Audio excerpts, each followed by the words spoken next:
नमस्कार, मैं आस्था पांडे और आप देख रहे हैं सी न्यूज भारत और रुक करेंगे खास खबर की ओर। कानपुर देहात के भोगनीपुर कोतवाली क्षेत्र से एक संवेदनशील और बड़ी खबर सामने आ रही है, जहां एक युवक की संदिग्ध परिस्थितियों में हुई मौत के बाद पूरे इलाके में तनाव का माहौल बन गया। मृतक मोनू कुशवाहा की मौत से परिजनों के साथ साथ स्थानीय लोगों में भी भारी आक्रोश देखने को मिला। जानकारी के अनुसार मोनू कुशवाहा के साथ कुछ समय पहले मारपीट की घटना हुई थी, जिसमें वो गंभीर रूप से घायल हो गया था। परिजनों का आरोप है कि ये घटना कथित तौर पर एक अंतर धार्मिक संबंध के विवाद से जुड़ी हुई है।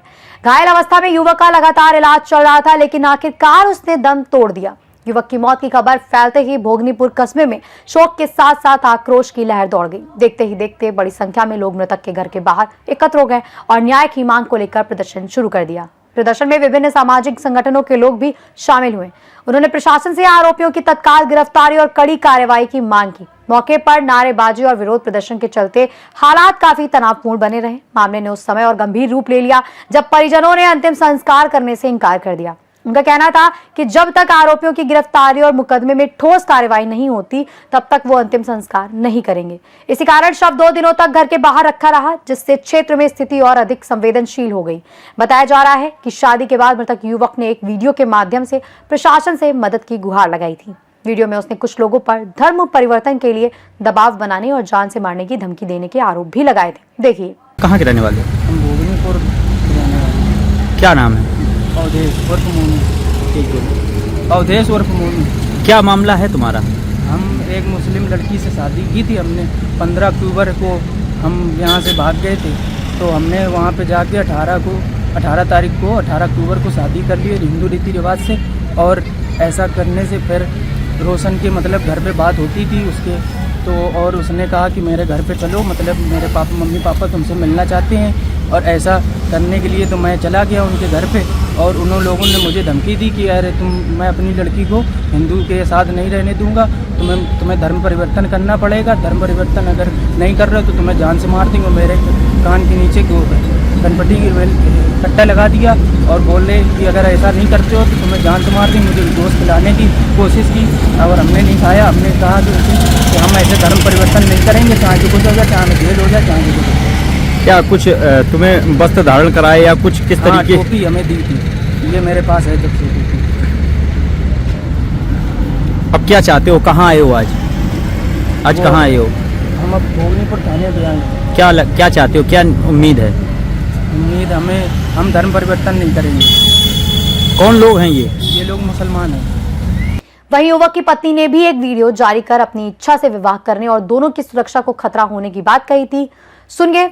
मेरा नाम रोशन है, मैं पुत्री दिलशाद खान की, मैं भोगनीपुर कानपुर देहात की रहने वाली हूँ। और मैं 15 अक्टूबर को अपने घर से सुबह 11 बजे निकली थी। मेरी खुद मर्जी थी, मैं मोनू के साथ आई हूँ और मैंने उसकी मतलब हिंदू धर्म से मैंने शादी भी कर ली है, कोर्ट मैरिज भी कर ली है, क्योंकि मैं बालिग हूँ, मेरी उम्र 20 साल है। और मेरे शहंशाह बड़े पापा उन्होंने अपने गैंग के, क्योंकि वो मतलब बदमाश हैं, उन्होंने अपने गैंग के लड़के भेजे हुए हैं हम लोगों को ढूंढने के लिए। वो लोग हम लोग को ढूंढ रहे हैं। अगर मेरी जान का कोई भी खतरा होगा तो उसकी जिम्मेदार मेरे घर वाले होंगे। और मेरे घर वाले मेरे शहंशाह बड़े पापा और मेरे चाचा सरताज खान, मेरे पापा दिलशाद खान और मेरी चाची संतोषी। और ये सब के बीच में मतलब मेरी चाची को सब कुछ पता था। उन्होंने ये सारी प्लानिंग बताई कि तुम बेटा ऐसे ऐसे करो, ये करो। मेरी चाची को सब कुछ पता था और ये सब की करता रहता मेरी चाची हैं। और मैंने अपनी मर्जी से शादी की है मोनू से, और अब मैं मोनू के साथ ही रहूँगी। मैं जहाँ भी हूँ खुश हूँ और बहुत ही खुश हूँ। मैं अपने घर से भी ज़्यादा खुश हूँ। मेरे घर वाले मुझे टॉर्चर करते थे, मारते पीटते थे। मेरा दूसरी जगह रिश्ता भी करवा दिया था, वो रिश्ता बट टूट चुका है। तो अब हम अपनी मर्ज़ी से मोनू के साथ आ गए हैं और हमें मोनू के साथ रहना है। तो अगर हमें कुछ भी होता है तो उसके जिम्मेदार मेरे घर वाले होंगे, जिसका भी मैंने नाम लिया है ये सब होंगे। और मुझे वापस नहीं आना है। और इसके बीच में अगर ये वीडियो मेरी ये वीडियो इस वजह से बनाई है ताकि ये मेरे मतलब मेरी ये गवाही है वीडियो। अगर मुझे कुछ भी होता है तो इसके जिम्मेदार मेरे घर वाले और पुलिस वाले होंगे, ये वीडियो के बनाने के बावजूद भी। और मोनू के दोस्तों का कोई भी हाथ नहीं है, उनकी फैमिली को कुछ मत किया जाए, ना मोनू के दोस्तों को ना उनकी फैमिली को, क्योंकि ये सब किया हमने, किसी का दोष नहीं है। किसी को बीच में मत लिया जाए मेरे इस मैटर में, सबको छोड़ दिया जाए और किसी को भी कोई प्रॉब्लम नहीं होना चाहिए। अगर हम लोगों को कुछ होता है तो उसके जिम्मेदार मेरे घर वाले होंगे। मैं ये वीडियो में बार बार बोल रही हूँ और मुझे सेफ्टी चाहिए पुलिस वालों से। और अगर ये वीडियो के बनाने के बावजूद भी कुछ भी हो रहा है तो इसके जिम्मेदार ये पुलिस वाले ही होंगे बस। और मैं इसके आगे कुछ नहीं कह सकती हूँ। मैं जहाँ भी हूँ खुश हूँ।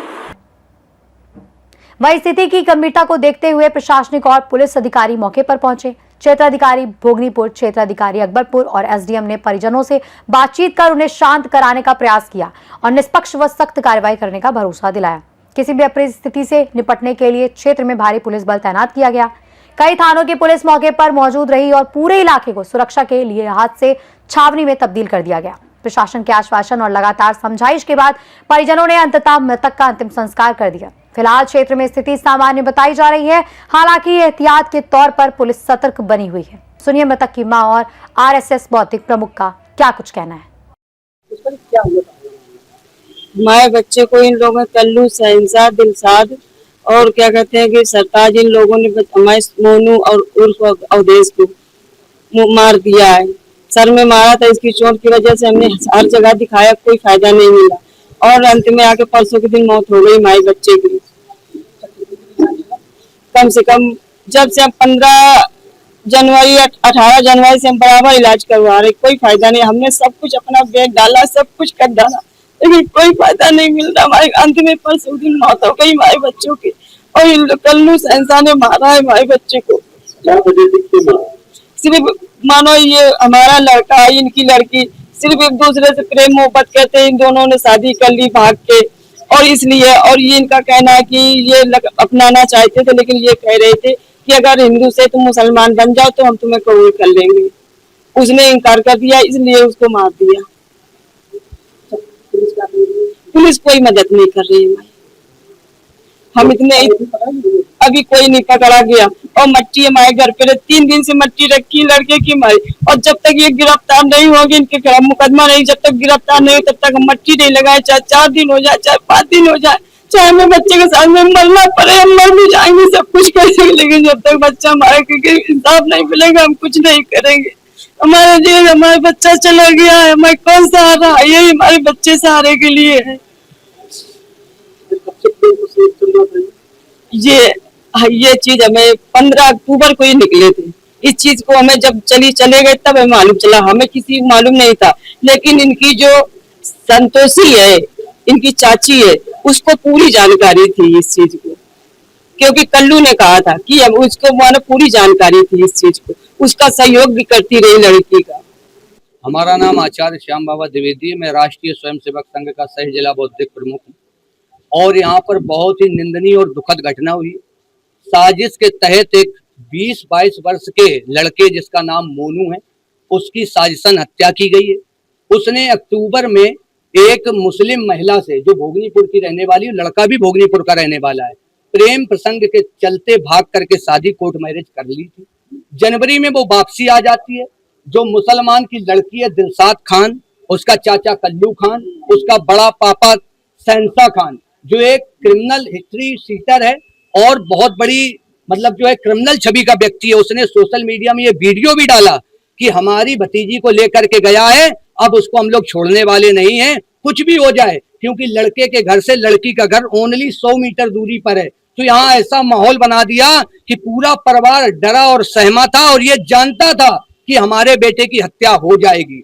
माबर के पास जो मजार बनी है, वहां से मुल्ला मौलवियों को बुलाया गया और मोनू से कहा गया कि बेटी तुम्हारे साथ तभी रहेगी जब तुम इस्लामी धर्म स्वीकार कर लोगे। उसने कहा कि हम ऐसा नहीं करेंगे, तो उन्होंने कहा तुम नहीं करोगे तो बेटी तुम्हारे साथ नहीं जाएगी और तुम्हारी हत्या हम लोग 6 महीने के अंदर कर देंगे। 18 जनवरी को यह घटना होती है। तब की पूर्व में एक जालीदार टोपी लेकर के कोतवाली के बाहर, यही मोनू जो आज खत्म हो गया लड़का, यही कोतवाली के बाहर खड़ा, एक वीडियो भी है, उसमें वो न्याय की गुहार लगा रहा है कि मुझे ये टोपी दी गई है, मेरे कनपटी पे शहंशाह खान ने कट्टा अड़ाया है और ये कहा है कि तुम इस्लामिक धर्म स्वीकार करो, अन्यथा हम तुम्हारी हत्या कर देंगे और तभी अपनी बेटी को तुम्हारे साथ भेजेंगे। ऐसा कहने के बाद 18 जनवरी को उसको इतना मारते हैं ये लोग कि अचेत अवस्था में वो घर के पास मिलता है। 18 जनवरी की घटना के बाद तब से उसका इलाज चल रहा है, कहीं सरकारी कहीं प्राइवेट, लेकिन उसके सर में इतनी ज्यादा चोट थी कि क्लॉटिंग की वजह से उसकी हत्या हो जाती है इन्हीं लोगों के मारने के कारण, और आज मोनू मृत पड़ा है। उत्तर प्रदेश में योगी आदित्यनाथ जी की सरकार है, राष्ट्रवादी की सरकार है, बजरंग दल के कार्यकर्ता, हिंदू समाज के कार्यकर्ता आज मोनू की मिट्टी तीसरा दिन है रखी है, न्याय के लिए गुहार लगा रहे हैं। एक हिस्ट्री सीटर है शहंशाह खान, क्या उसके घर में बिल्डोजर नहीं चलना चाहिए? उसके घर में बिल्डोजर चले। इसकी षड्यंत्र के पीछे जिन जिन लोगों का हाथ है, एक मोनू एक हिंदू की हत्या हुई है, इसलिए सब पर कार्रवाई होनी चाहिए। दिलशाद खान पर होनी चाहिए, कल्लू खान पर होनी चाहिए, इनकी पत्नियों पर होनी चाहिए। और इसके घर में पहले से एक हिंदू जिसका नाम अभी लिया, इस लड़की की जो चाची है वो भी एक हरिजन परिवार की, उसने पहले से लव जिहाद किया है, वो भी इस घटना में सम्मिलित है। पूरी घटना की जांच हो और इनके घर पर बिल्डोजर चले और इन पर हत्या का मुकदमा लिख करके इनका एनकाउंटर होना चाहिए। चैलेंज के साथ मिल करके इन्होंने एक हिंदू की मोनू की हत्या कर दी है, उसकी मां दुखी है, पीड़ित परिवार चारों तरफ मुसलमानों से घिरा है, उनको न्याय चाहिए, उनको आत्मरक्षा के लिए शस्त्र लाइसेंस चाहिए। और जब तक ये कार्रवाई नहीं की जाएगी, उनकी गिरफ्तारी नहीं होगी, तब तक मोनू की मिट्टी को पंचदाग नहीं दिया जाएगा, अग्निदान नहीं दिया जाएगा। हम सभी लोग यहाँ डटे रहेंगे। मोनू के हत्यारों को, मोनू के हत्यारों को न्याय दो, न्याय दो। भारत माता की। कानपुर देहात से सी न्यूज संवाददाता संजय तिवारी की रिपोर्ट। फिलहाल इस पूरे मामले ने कई गंभीर सवाल खड़े कर दिए हैं। अब सबकी नजर पुलिस की आगामी कार्रवाई पर टिकी हुई है कि आखिर दोषियों के खिलाफ कब तक ठोस कदम उठाए जाते हैं। इस खास खबर में बस इतना ही। बाकी देश और दुनिया की तमाम बड़ी खबरों के लिए बने रहिए सी न्यूज भारत के साथ।